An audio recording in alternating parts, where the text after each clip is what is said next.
So again, all of these things happen, and all of a sudden you're telling me after all these years, now we can trust them. Okay, again, it's on an individual basis. That's up to you. But do not think for one moment that this generation or future generations will speak of you well while maintaining that connection and not one of your own over here. It becomes a dominant agreement here. You ain't with us. That's what it looks like. It's evident that he cares. What do you care about? Welcome to the Rock Newman Show. It's the Rock Newman Show.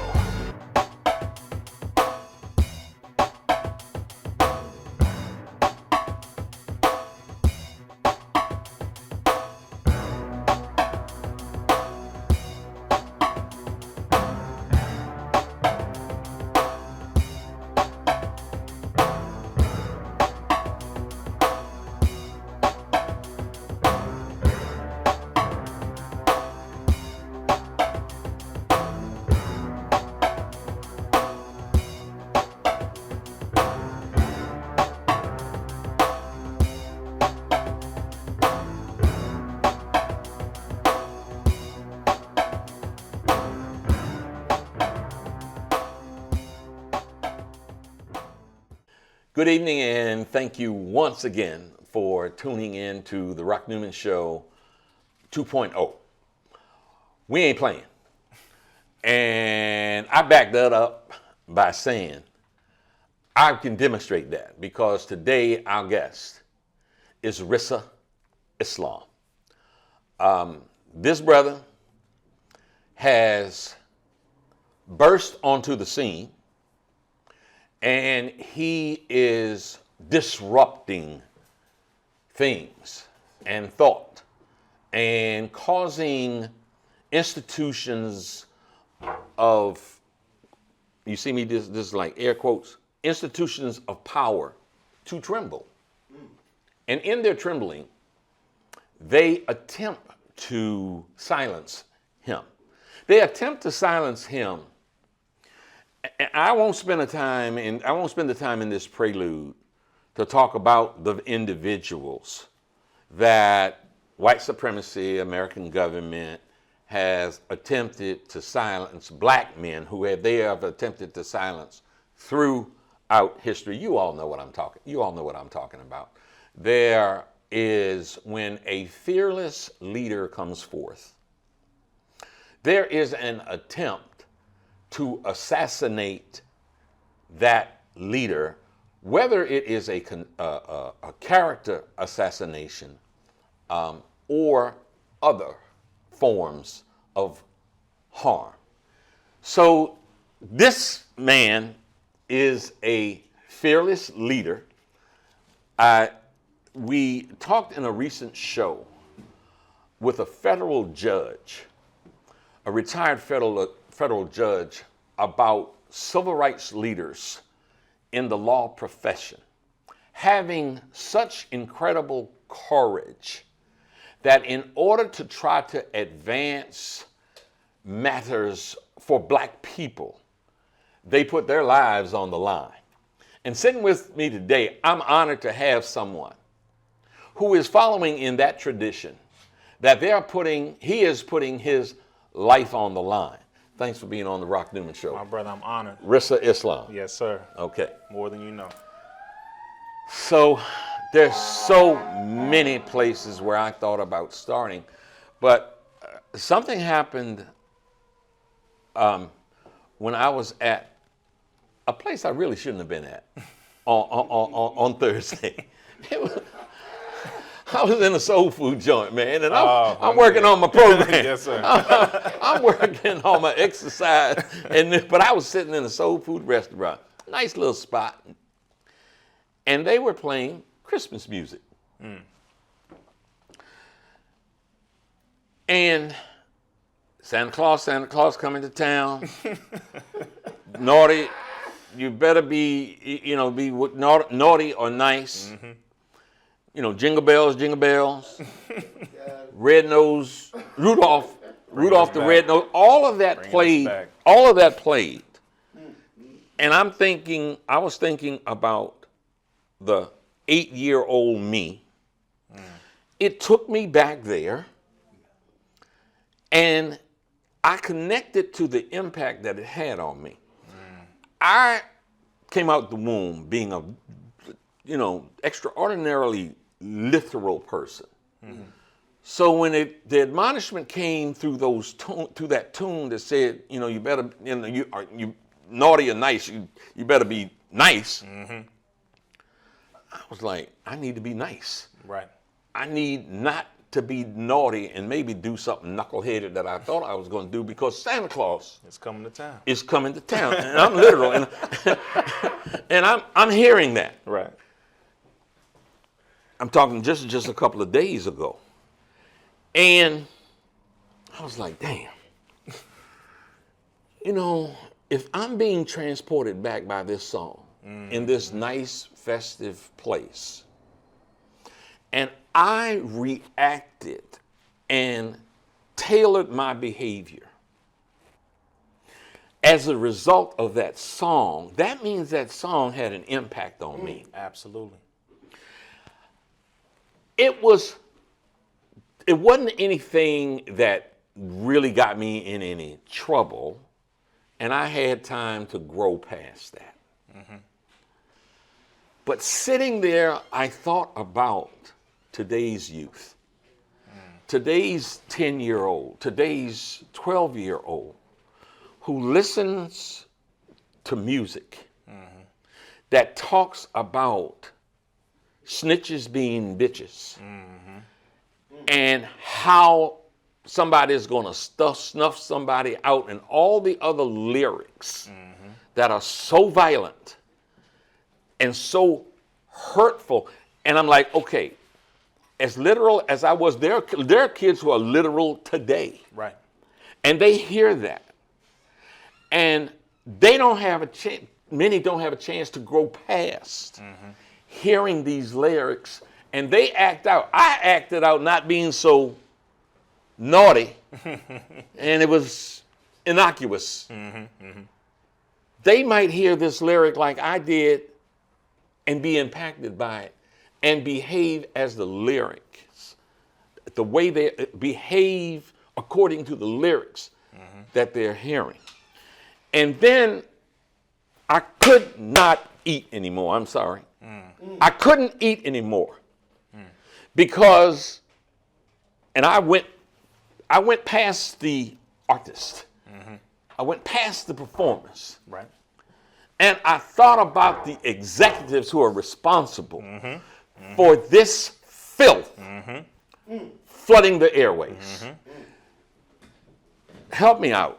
I mean, I just want to get. I just want to get your response. I say you went directly to the root of a thing, which is exactly what we are supposed to do. And the problem is, the programming is so successful. When you mention Santa Claus, I'm like, okay, well, 'tis the season to be jolly. Yeah. Right?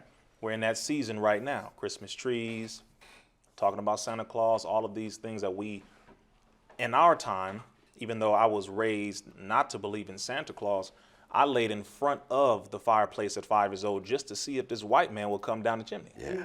Yeah. I did that on my own. Yeah. Because I said, let me see what they're talking about. Yeah. But the programming from back then, the reason why I still know the lyrics to this very day is because of the programmatic effect that it had on me. I know the lyrics, the tune, and the sensational feeling you get hearing the jingle bell tunes, all this stuff, it affects us as children. And so today the youth are literally doing it. Some don't need drugs, they don't need any of that. It's just a command phrase that goes to the subconscious areas of the mind. And the executives love that for a particular demographic, because the goal is to get rid of us still. This is why you can't say you're going to kill a Jewish person. You can't say you're going to kill a white person. But you can say you can kill a nigga all day.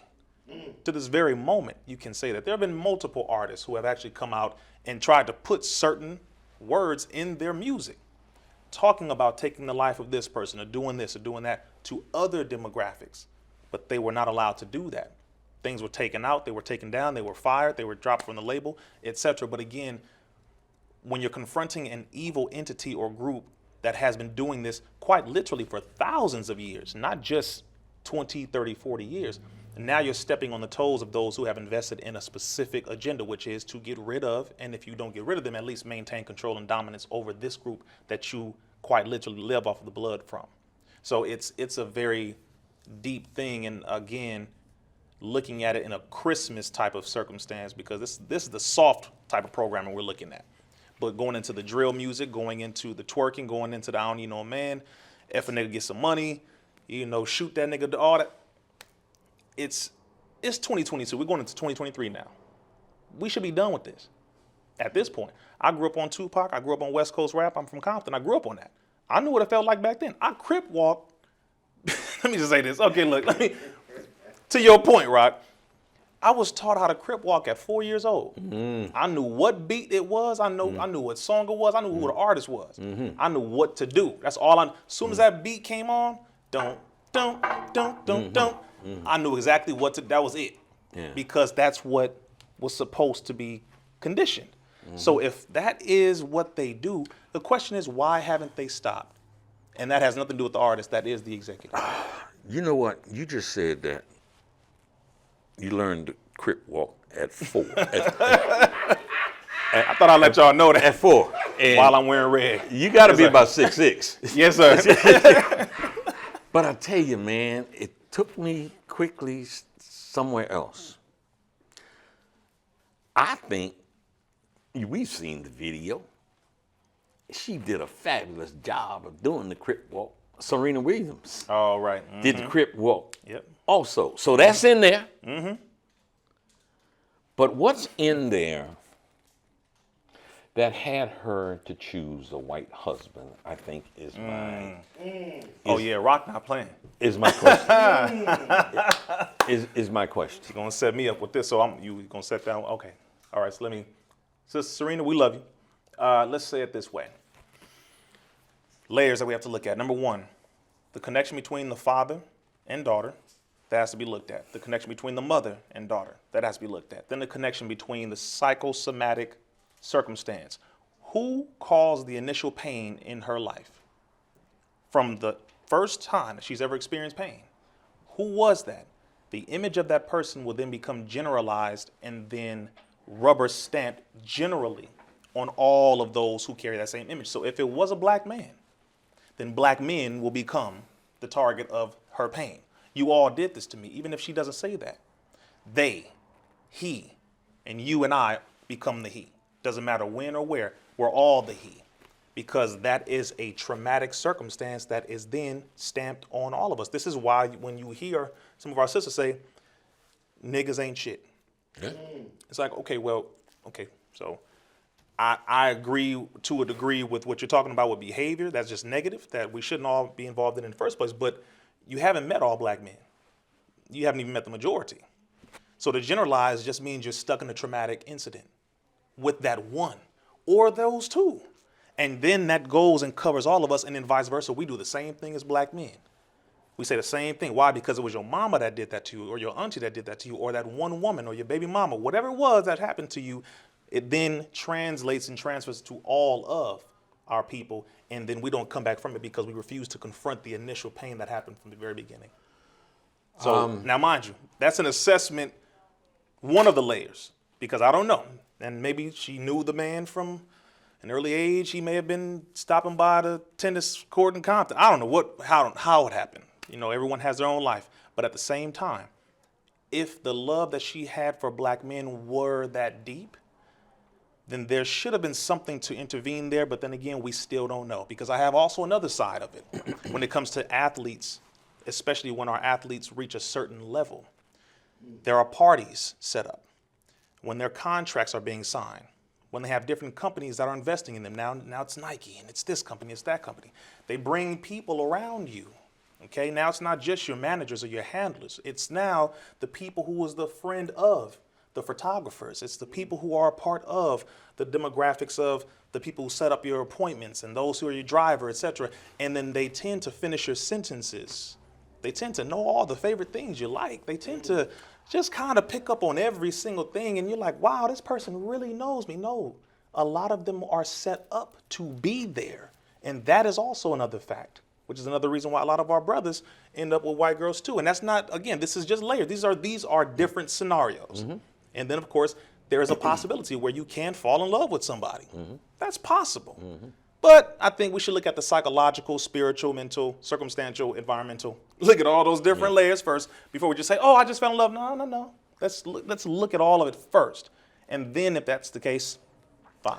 So I got blessed with the opportunity to interview Kareem Abdul-Jabbar.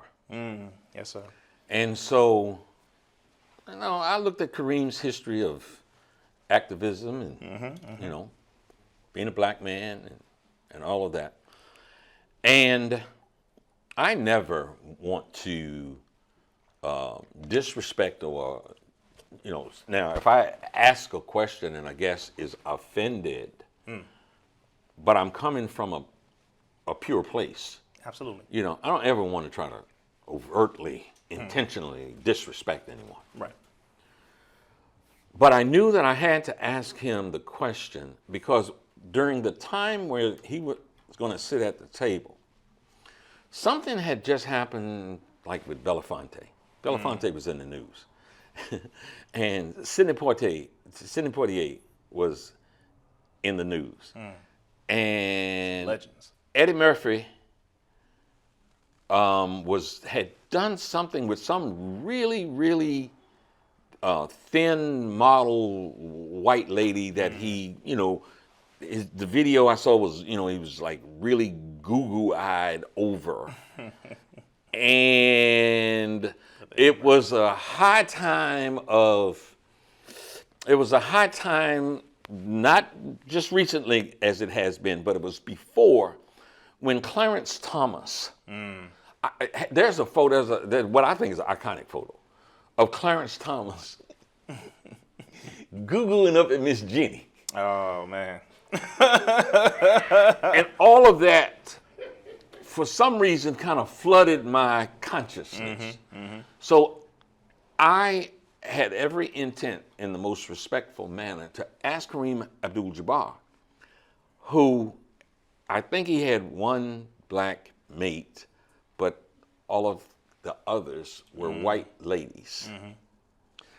If he could share with me, you're insightful, Kareem, and man, let me tell you something. We were in studio, my producer, partner right here can verify this. We're talking.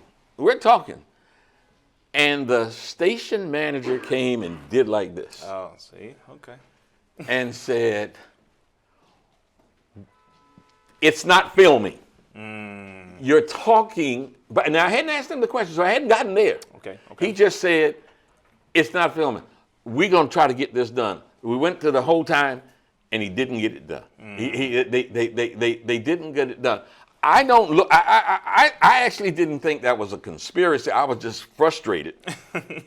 And I got Kareem Abdul-Jabbar to interview, and I can't interview him. That was a terrible thing. But I really want to know more about that mentality. That mentality. I want to know more about that. I had a friend. We were at a private Oscar party put on by black people for black actors and actresses who didn't get nominated, or even if they were nominated. Okay, we were sitting at a table, and Alfre Woodard was at our table, and her white husband was at our table. And I had a friend from New Orleans. I'm not going to call his name. But he said, hey, sister, she had just done something popular, How you doing, whatever, and we got to talking. And at one point, he said, you could never reach your full potential while you're revolving in the bed with a white man, right?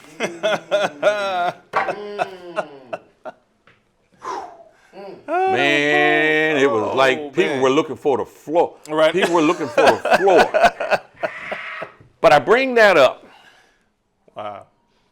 because I did not know who the college coach was for one of the schools in North Carolina, University of North Carolina, North Carolina State, whatever. I found out that it was a black guy. I put on Facebook. I didn't know he was the coach. I just heard him talking. I guarantee you he's married to a white lady. And so the question became, well, why? What would make you think that? Why you gotta go there? And I said, because those in power understand that someone with a white mate is typically more manageable. Correct. And less a threat to the power structure. That is a fact. They are safe. Yes. They're safe. I wanted to hear your response to that. I will never be with a white woman. So let's make this clear, right? Let me, since we're gonna turn up in this way, Brother Newman. Let me say it to you in this manner here. With all due respect to anyone who has a relationship with anyone, who's Caucasian, that's their life, that's your relationship. Beautiful, your choice, your decision. However, in looking at the reality of it, the higher up you go, and this is known, the further up you go in the white man's world, the further disconnected you become from your own people, traditionally. Because in order for you to do that, you must relinquish a part of your culture. The norms, the nomenclature, the colloquial way of discussing things, certain terminologies, certain flavorful ways of movement. You have to relinquish this to become a little more preppy, and I don't want them to see that I make any sudden movements that are out of the ordinary for them to control. You become weaker, you lose masculinity if you're a male, you lose a certain distinct kind and type of femininity if you are a black woman. Things are not soulful as they should be because you're putting on a mask of someone else's culture, of what you think is the best, when it's not the best, it's someone else's. And the beauty is you should love yourself. And if the person you're with truly does love you, then they would want you to be yourself in the fullest extent of the word. So when I notice, and I meet up with a lot of these artists and celebrities, most of the time when they, just to be honest with you, when they see me walk in the room, they're like, it's always, oh, okay, damn. You okay? That's a brother. I'm supposed to be a brother, but that's a brother. It's like a circus lion looking at a wild lion. And they feel a pressure Yes. to be accountable. Yes, Yeah. absolutely, because you can't get away from it. It's the same thing if a white man walks in a room full of his constituents. He feels the pressure to what? Look out for the better interests of his own. And that is natural. I respect that fully. But I do not respect a black man who does any and everything to go away from being a black man, to make someone else comfortable. That is disgusting to me. It's embarrassing. And really, it doesn't last long. That's another thing. Oh, They man. think it's going to last. That is and so you're gonna fraught with risk. Oh, brother. It's so fraught with risk. Your contract is going to be forever. You're going to have all this money and influence. No, you don't have influence over us. We don't even hear people like that anymore. And again, it's not just because you have a Caucasian mate. That's not the core of it. It's that you lost yourself to acquire a Caucasian mate. So now it's like, well, where do I connect with you? Because you're not being brotherly. I don't have anywhere to land here. You're doing things that's not my culture. We're supposed to be brothers. And you're like, brother, calm all that stuff down, okay? It's like, what the hell are you talking about? So when I meet with a lot of them, I make sure to give them the love that they're supposed to receive as a brother, to remind them that it's okay. You can be yourself. Accept your own and be yourself. And not to be, funny, but the person that they're with actually went after them because they were being themselves. They did. They liked that. They like, I like you being a black man. You see strength in that. Oh, come on, I love that. But then right. you got watered down being around that person. Now you become a slave. You're not what they fell in love with. You're a slave if they fell in love with it, because again, there's layers to this. But so that's why when I see that with whether if it's Kareem Abdul-Jabbar and any one of our brothers who fall into it, the Most Honorable Elijah Muhammad said that the white man is the enemy's last trick. And I'm going to mention it this way, because everybody who's watching, I know you're like, ooh, okay, just follow me here. Generally, we were not allowed to be around her, as you already know, per the historical record. We couldn't be around her. We couldn't even look at her. We couldn't breathe in her direction, unless she wanted to do something with us in the barn. we couldn't deny her if she wanted to take us in the barn and go get some of what she wanted from us. And then if somebody found out, she would deny it ever happened, and then she would say we took it from her. Yes. So to keep her status. Yes. Very sick. So it went from all of that, from Emmett Till, Carolyn Bryant Dunham, who's still alive to this very moment, who admitted that she lied on that brother. And he's dead because of that. And all of this continues to prove over and over again that maybe you shouldn't go in that direction for the most part. I don't care how old she is. Exactly. She's still living. Yes. Emmett Till died Yes. Horrifically. a horrific death. Yes. If she's breathing, Come on. yes, she should have been served, Yes. prosecuted, Yes. and put in prison. Yes. To I the don't fullest care if sense she's of the law. 96. Absolutely. Simple as that. So again, all of these things happen, and all of a sudden you're telling me after all these years, now we can trust them. Okay, again, it's on an individual basis. That's up to you. But do not think for one moment that this generation or future generations will speak of you well while maintaining that connection and not one of your own over here.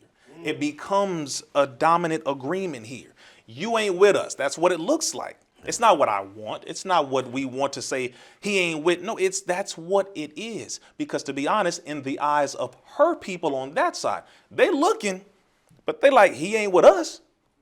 We can smile and all that, but when it comes to family pictures and gatherings and money, and when you start putting things in wills, it's like, no, that's not going over there. That's when things become very real. When power and exchange and the acquire of power and influence starts to be discussed, now it's like, yeah, who was it? Tyrone, he ain't gonna be a part of that. You know what, man? You're talking about part of what you're talking about now is math. Absolutely. And the math is when we step across that line and we're the rainmaker and we get money. You step across that line, Tiger Woods. I was gonna bring him up. Go ahead. Tiger. The nanny now gets 750 million. Brother. Talking about a stimulus package. and you just identified that the other side becomes extraordinarily territorial. You might get something there in bed. We ain't really happy about that. Right. But money is more important to us. Money is more important to us. That's an economic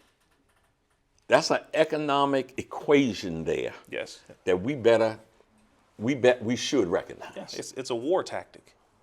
This is war. Now, this is the difference. See, people start to get it twisted here. Sex is one thing. Sex is everywhere, all the time. If that's what we use to measure success, we're not too intelligent here. Yeah. If a white woman can toss something on you, make you feel good, okay, or if any woman could just toss something and make you feel good, okay, then your feelings, okay, how do you pay bills with feelings? How do you acquire land with feelings? How do you establish banking and transportation systems with feeling? We have to get out of this sick, immature way of thinking. Power is what the enemy operates on. He's very wise about how he uses power. He uses his power to give you those things that he knows you and we are going to fall into. He'll give you women. Because he knows that's your test. You're not going to, that's what you think is power. Here, take all the women you want. I'm going to take your name. Sucker. Right. I'm going to take your name, your likeness. I'm going to make sure I own your contracts and everything that's in there to make it to where you die broke. Or at least I take the majority of everything once you're gone and you look like a damn fool because your feelings. Because you were trying to escape some trauma that you didn't deal with 30 years ago from that woman who harmed you or hurt your feelings back then. And so you thought about running away from all women that remind you of her, i.e. black women, to a white woman that maybe that will help you to escape that trauma. And then you ran into one bigger. You see, it's an accountability thing because that's when I see that kind of stuff. I'm like, brother, if you are going to go do that, then you shouldn't say a damn thing about black women or black men or the black community because you didn't have enough balls to stand up to do something about your own. You left, so go and be over there. So if any of your brothers or sisters or mamas or daddies or uncles, aunts, Pookie. It's out of love, y'all. Ray, it's all out of love. If you know somebody that ain't watching this show, you get it to them. You get it to them. We said we wasn't playing. And for those that might be watching and thinking, ooh, like it was said on the Phil Donahue show when the minister was on there, the chip you're wearing, the chip you're on your shoulder, you're so angry and hateful. No. Hear the words and deal with the words.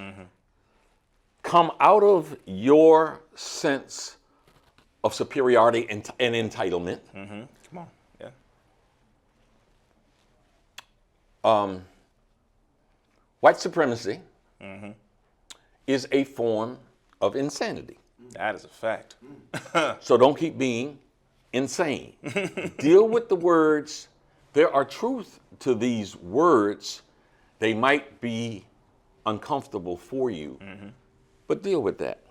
Now, Well, before we move on to that, can I just mention one thing? certainly. I have tons of white associates, lots of them, especially in the health freedom movement. They respect when I say what I'm saying, because it's not about hatred. They say, "Oh, well, yeah, I get what you just said. Yeah, from slavery all up to this point, and what happens, and what is the pattern? See, it's just a pattern. Yeah. See, you want to look at us and say there's a pattern that we have. Okay, well, there's a pattern that you have. I can't say that there are too many white women that I trust. As a matter of fact, I've trusted white women to the degree that I knew I could trust them with what I could trust them with. Just That's a that distinction. thing. That's a distinction. You see what I'm saying? Very specific. I know I can trust you to not steal this book. Okay, like that right there. Very specific. But it doesn't mean that I can trust that you won't steal anything else. You're right. Do you see what I'm saying? Yeah. It's very specific. And I know some people are like, I cannot believe he's talking. No, in this generation, we have to get this through our damn head. We're being conditioned, and that's why they're pushing interracial everything all over TV all day long. Movies, TV, cartoons, they're just pushing it, pushing it, pushing it. And it's like, why don't they push and show the black family like they show Chinese families that love each other? Arab families loving each other, white families. Why don't they just, why is it that when it comes to specifically us, you don't highlight that? Because your agenda is to destroy that which you still need to maintain control and dominance over. Dilute and destroy. Yeah. Exactly, and that you still make money off of, that you still become healthier if we're sicker, you still become smarter if we're dumber, you still become more powerful when we're weak. They still eat off of us. So that's why they cannot show strong, healthy black families, masculine, heterosexual men with divinely feminine, loving black women and children that love their mother and their father. They can't show that because that is a psychological survival maneuver that instructs other people to do that, and it will become duplicated. Love your black man, love your black woman, secure and protect your children. That's what the images do, and they know what images do and how powerful images are. So I just want to mention that sure, I have associates, but they know the same thing because they know where it's coming from. It's not hate. It's just, no, this is how we've had to deal with you, and I just choose to love our people. I really do. And I respect other people too. But I love my people before everybody else. And let me say this,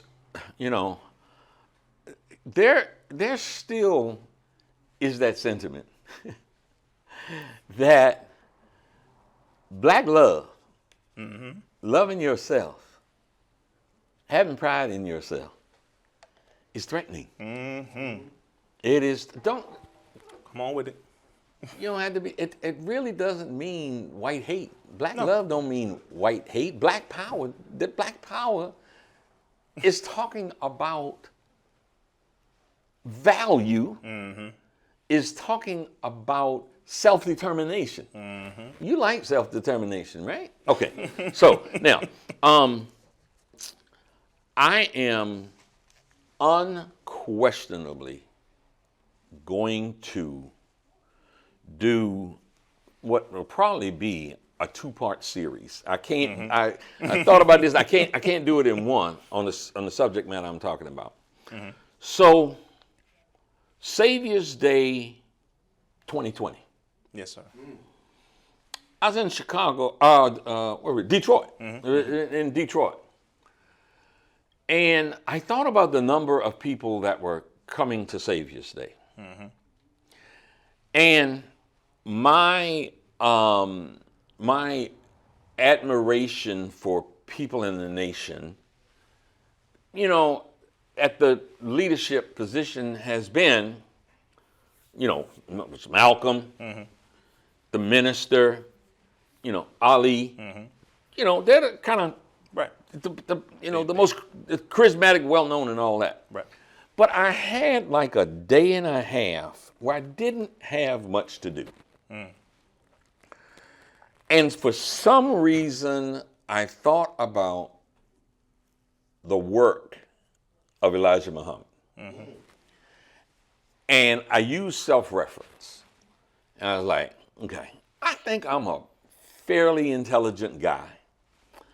I'm fairly resourceful. And I've had some success. But Elijah Muhammad built a nation. He imported fish from Japan Yes, sir. and Peru. And he didn't have a cell phone. Come on. He didn't have no text messages. He didn't have no No email. no No. no email. And filled up auditoriums all over the country. And then it's like, you know, I'm thinking about this now. Now I'm thinking about this. And I'm just thinking about this. And like, I remember the people. I remember people coming with pies, like the brother who's in the audience has. That's right. And newspapers when I was a kid. And these were clean-shaven, upstanding people, well-dressed and polite, who were former drug addicts, straight-up hoodlums, prostitutes, who were changed. Right. Who were changed by a leader named Elijah Muhammad.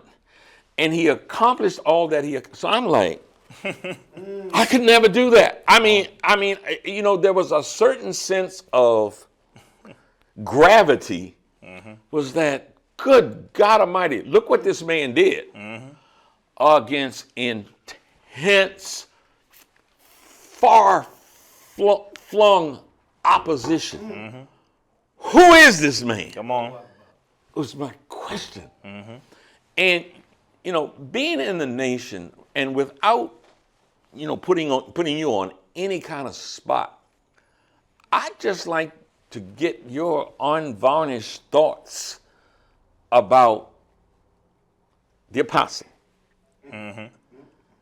Elijah Muhammad. Oh, yes, sir. I think this is the first interview where someone was bold enough to mention the messenger and my thoughts on the messenger, because so many people are afraid, even to this day, to bring up the messenger. Yeah. As you know, I love the messenger.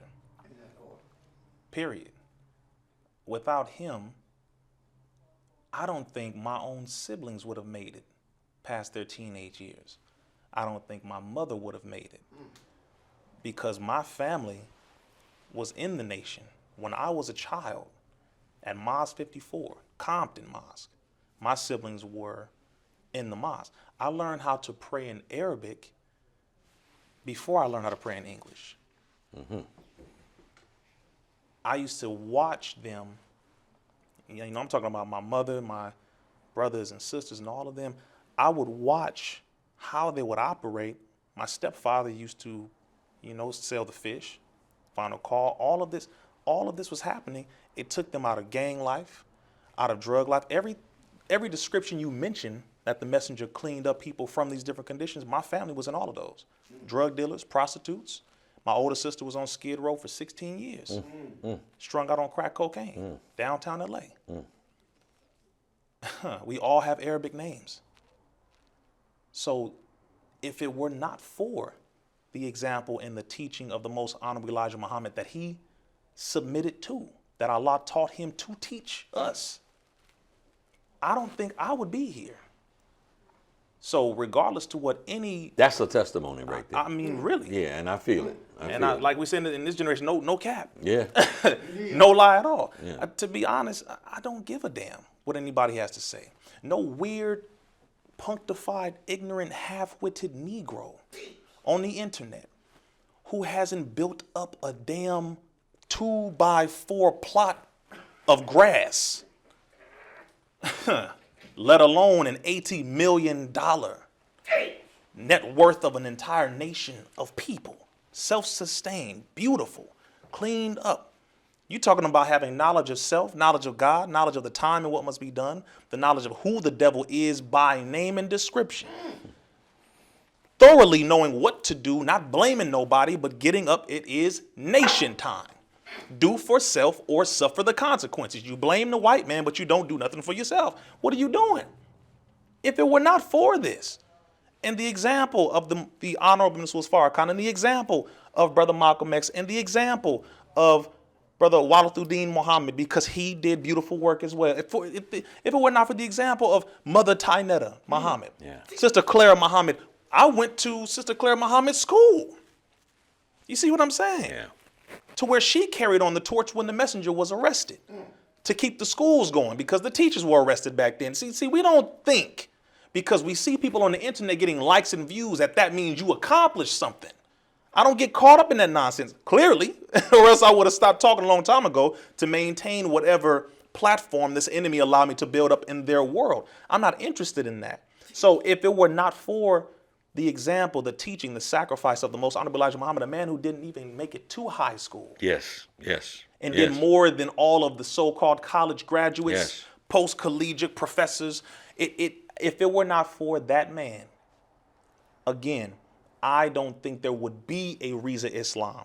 I don't think so, to be honest with you. And again, I don't even think my family would have made it if it were not for that man and his teaching. I could just leave it at that. That's why when people try to talk, I just look at them like, wow. So yeah, I'm gonna do work on it. I mean, I'm gonna do some of the best research that I can do. We can go into details, fact by fact. So one of the reasons that I'm gonna do this, I'm talking to y'all and letting you know in advance, is because arguably, Come on.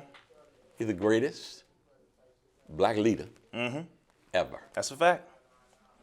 That is a fact.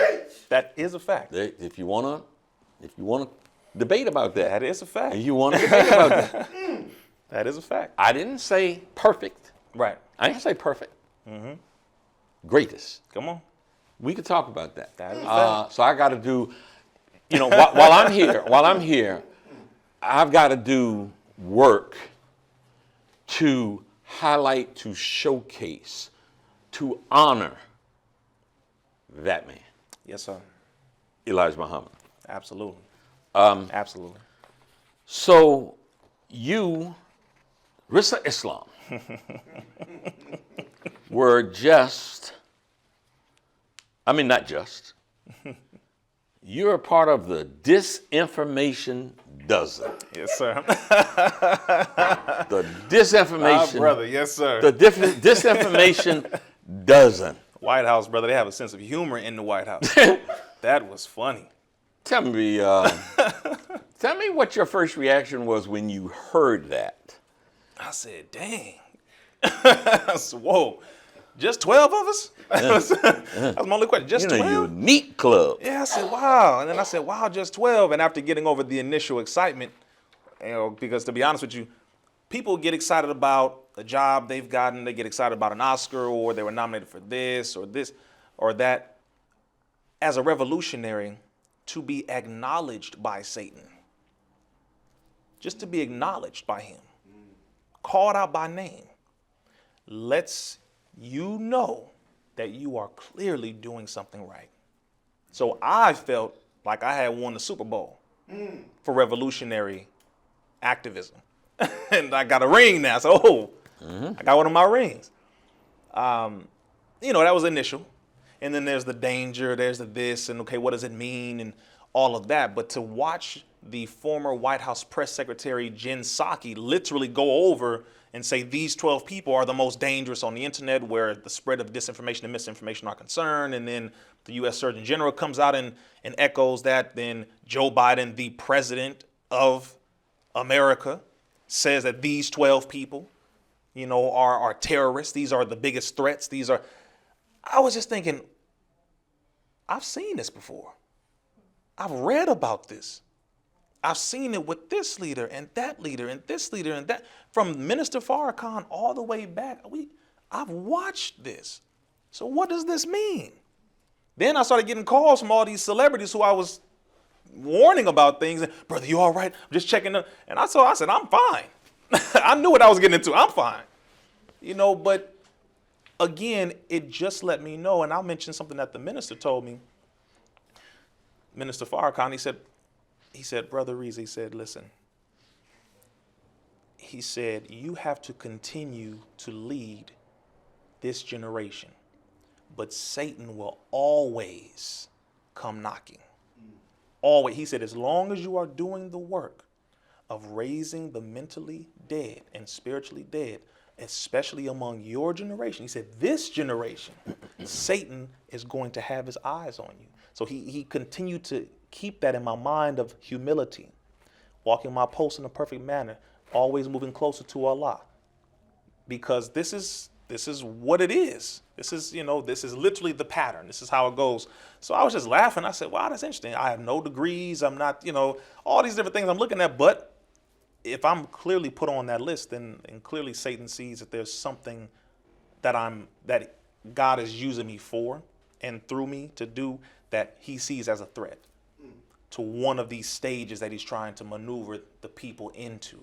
So I just, I was honored what? to be You honest. you have the brilliance and you have the wisdom to already be here. So let me finish this. Explain my inarticulate way of. Now you said it right. You said it well. saying what I'm saying. But somewhere at some point during my days in the boxing industry, a reporter asked me about how did I feel about the utter disdain upon which I was looked at by the other people in the industry. And I said, God said, I'm not that smart. I wear the disdain as a badge of honor. Absolutely.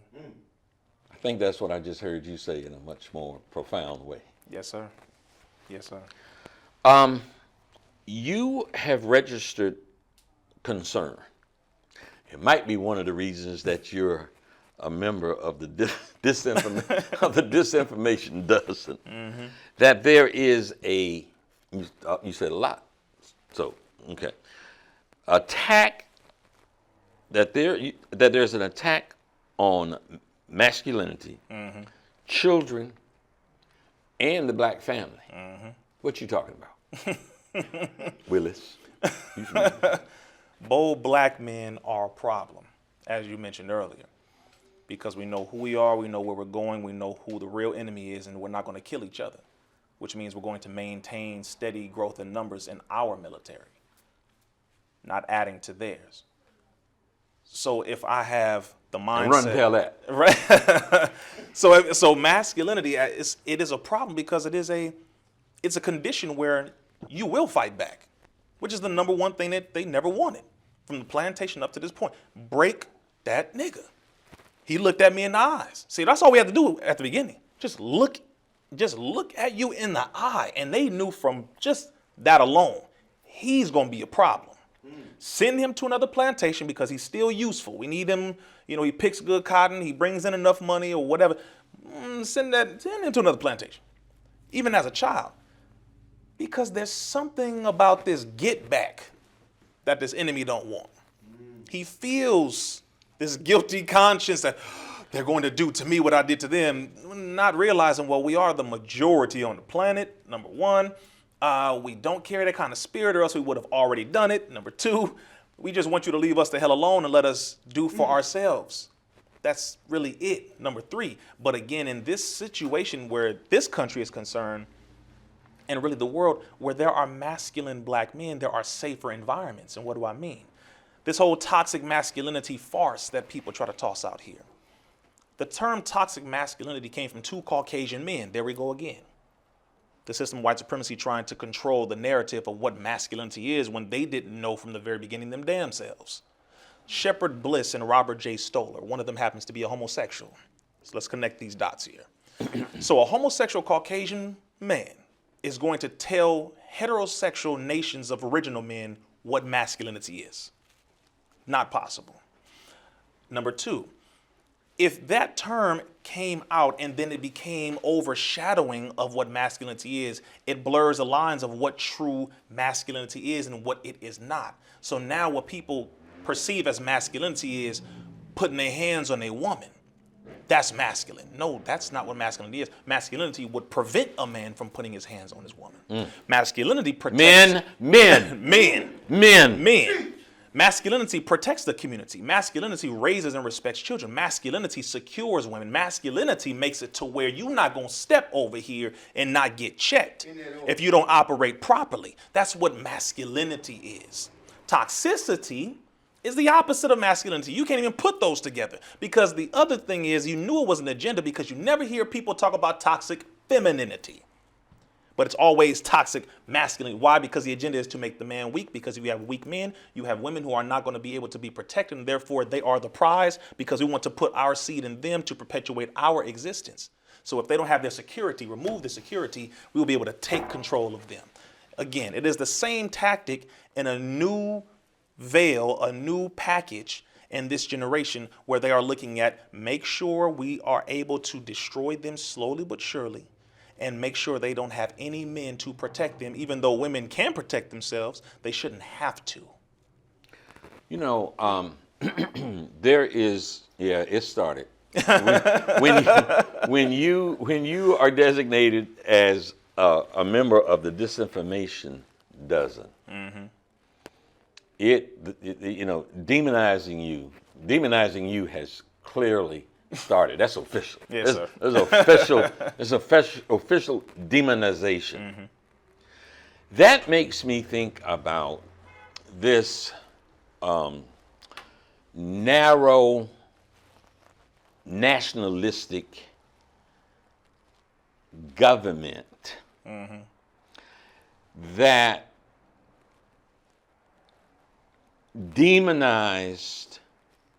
worked overtime to demonize Minister Farrakhan. Absolutely. And I had the good fortune of being in Libya with the minister. Come on. Come on. During a time where the Organization of African Union was having its meeting with however many heads of state that were there. One of my good friends of Haitian parentage, born here, the minister was introduced to him, and he's fluent in 5 different languages, one of them being French. Wow. And so several of the African heads of state spoke French. So we ended up taking this trip, and this man that this narrow, feeble, psychologically weak government has demonized didn't work fully because African leaders were coming up to this man who has no elected position. Come on. I'll stop short of saying they genuflected, but Lord, I saw some of them coveting his ring and wanting to kiss it. Come on. Come on. That's the kind of influence and power that truth has globally. And that was an amazing thing for me to see, the respect that this strong black man who had no hesitation whatsoever to speak truth to power, the kind of respect that was garnered in the rest of the world. So, Rizza, I say to you, I'm a little bit, no, a whole lot older than you. You young, brother. Just speak the truth. Yes, sir. And keep on speaking that truth. And you know what? I know how unnecessary it is for me to say, because that's what you're made of. Talk to us about the message to the millennials. Yes, sir. We didn't have the luxury of making this a 2-hour show. So we're headed towards the 12th round. Yes, sir. But talk to us about the message to the millennials. What message do you want them to get from the work that you did to put together this book? Very good question. Initially, the reason why I wrote this book was because in 2017, the FBI classified black people, primarily our generation, who would rise up against authority in self-defense, to stand against oppression, to stand against the attacks that are coming to us by, racist, white supremacist, race soldiers, known as police officers or domestic terrorists. And they called us black identity extremists. I said, okay, that's interesting now. So you're going to put a new label on us with the same connotation that you had back during the COINTELPRO time, which means you're going to set up strategies and steps for a future behavior pattern that you are going to not just foresee, you're going to exaggerate that it's there, and you're going to start to stifle and find ways of stopping the growth of our generation at this time, the same way you did with generations at that time. So I said, I can't pretend as if they're going to allow me to keep talking on their platforms and that they're not someday going to take me off. So I have to put a combination of different things that I've been teaching on since I was roughly 11 years old in a physical form that they can have as a handbook that is inspired by Message to the Black Man. But in the modern time, that goes into the technology, social media, depopulation agenda, government tactics, etc., so that they can read it and say, oh, okay, I see what's going on, boom, boom, boom, so that if I do get taken off of this enemy's network, they'll have different steps in this generation that make sense to them, that can help them to navigate it with actual facts and science and graphs and data and solutions in multiple areas. So that's why I wrote it, because I knew that I would not be allowed to continue to speak this truth on their platform freely. I just knew. And they were going to try to ensnare, control, and really trap our generation the way they did generations before ours. How can my audience, the viewers, get this? I Yes, ain't sir. scared to hold this book up. It is banned in some prisons now, by the way. How can the audience who would be interested in getting that get that? Yes, simply go to RizzaIslam.com. There is an ebook as well, and the audiobook is on the way as well. So. You know what? I want to ask you a question that I hadn't thought of before, and so then I hadn't intended to ask it. But I find I have a curiosity. For that white individual, and look, man, when you say you keep talking black and white, yeah, that's right. That's right. That's right. So for that white individual who comes forth expressing a desire to see us all get along, let's assume they're sincere. Let's go, yes. Yeah, let's go with that. What do you say to them? Start in your own home. Your home. Because it was your home that destroyed our home. So don't come to us saying you want everyone to get along when we have literally gotten along with everyone, including those who have destroyed us time and time again, including us when we destroy one another. So if you want us all to get along, take some accountability, go to your family and say, what can we as a people do to make up for the damage and atone with them, rather than going and trying to lecture them about humanity that we adopted from them, because they are the original man and woman on the planet to begin with. So don't come to us with that. I had to check a couple white folks. I'm here, right? Did I put my hands on you? Did I call you out your name? That's mercy. That is me demonstrating the very essence of the spirit that you are trying to tell me you want to have. I'm doing that by not doing certain things to you that maybe, although you didn't do something wrong to me directly and I didn't do anything wrong to you directly, your people and what they did to mine deserves to be looked at. Some justice has to be established here, meaning fairness, equity. You have to make up for what has been done. And although a lot of them today, to this very moment, just when it comes to the topic of reparations, we don't feel like we should pay for something that we didn't do in this generation to people who were never enslaved. Well, damn it, you benefit from it. You're benefiting today from what your people did yesterday. And we're benefiting in the trauma and in the degraded circumstances that we are in all of the inner cities in our neighborhoods from what your people have put our people in, and it is perpetuating. We are doing our best to come up out of it as well, so let's not get that twisted. There are a lot of us who are taking control and saying, you know what, let me do something to change my own condition. However, it is still very difficult because we're still dealing with it here. We're still dealing with it in our environments. The laws are still the same for the most part. Lynching didn't become a federal hate crime until last year in February. You see, so let's not pretend as if we're going to say kumbaya without there being some tangible things that change our condition. You damn sure didn't say kumbaya to Israel. You give them over 8 billion every year. You didn't say kumbaya to the Chinese put in the internment camps. You give them and gave them their reparations. You didn't say kumbaya to the Japanese. You gave them their reparations. You gave a lot of the native, tribes, a lot of them, not all of them, but a lot of them, some of their reparations. So if you want to talk about it, be about it. But let's not pretend and give soft words. Soft words don't cash nothing. Wow.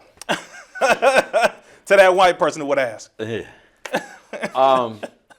And what I gotta ask is to make sure that we can do this again. Absolutely. Yeah, we ain't finished. Absolutely. Yes, yes. I'd be honored, please. There's a lot more to cover. Mm-hmm. You know what? At the risk of this sounding like searching for a compliment, what I'm about to say runs that risk. I'm going to take that risk anyhow. Okay, I'm with you. So maybe a year or so ago, I'll call names. I'll name names. Avis, phenomenal partner that I had. That's a fact. Producer. That is a fact. Cameraman. That is a fact. Editor. That is a fact. Social media. Just who is that man? Awesomeness. Talk about that man. That man or that man. That's a fact. Said, hey, Rock, I spoke with Issa. I don't know, was it a text? I'm not sure what it was, whatever. And Issa said, he wanted to be on your show. Yes, sir. Why? Let me mention this to you, brother Rock Newman. I've watched your interview with David Banner. I've watched you comb through the mind of the Honorable Minister Louis Farrakhan. I've watched you pick apart lovingly the spirit of Dr. Sebi. I've watched you maintain the spirit of true journalistic approach in an area and in a way that most people don't even know how to begin because it has been so tainted with wants for likes and views and people who want sensationalism and gotcha moments and all kinds of insanity to just get people to, go crazy for any manner of reasons. And then I go and watch what you do, and all I say is that's all people need. Someone who is interested rather than trying to be so damn interesting. You care about the person you talking to. You care about them. And as a matter of fact, you care about how they are being looked at by the people. You want the people to see the humanity in these people, because while every other platform, for the most part, is attacking their character, you're building and connecting their character to the audience so that the people can see, no, I know you heard this about the brother. No, let me let the brother tell you himself. Let me let the sister express and show herself. You do that very well. That's why I told you when I first walked in here, I said, out of all of the interviews that I have ever been in, this by far is the best one. It is. I'm only 32. So, but when I watch how our people are destroyed, because I go back and read the newspapers regarding Malcolm and how they applauded when he was assassinated in the mainstream media. Fred Hampton assassinated. They applauded. You know, and our sister Asata Shakur applauded when she ran and all that. How they rip us apart in the media, like we're not human beings, like we don't eat food and have family. You know, I mean, it is horrific. So, and I'm not exaggerating. I have never watched you interview someone and mischaracterize them. I've never seen that. That is impressive, because in this day and age, mischaracterizing somebody gets you paid. You're supposed to make somebody look like a demon. Call out their history, their criminal record, make up something, bring up some beef, try to get something out of them to make them look like they're nasty or disgusting. And all you focus on is simply speaking to the person about their humanity and who they are. And, you know, why do you do what you do? That's very kind, brother. That's kind and complimentary. I mean that. I appreciate it. that. I look forward to when we can do this again. Yes, sir. Folks, there's no need to come up with any kind of clever comment or anything else. You just heard Rizza Islam, and Yes, we sir. will be doing this again. Absolutely. Good night.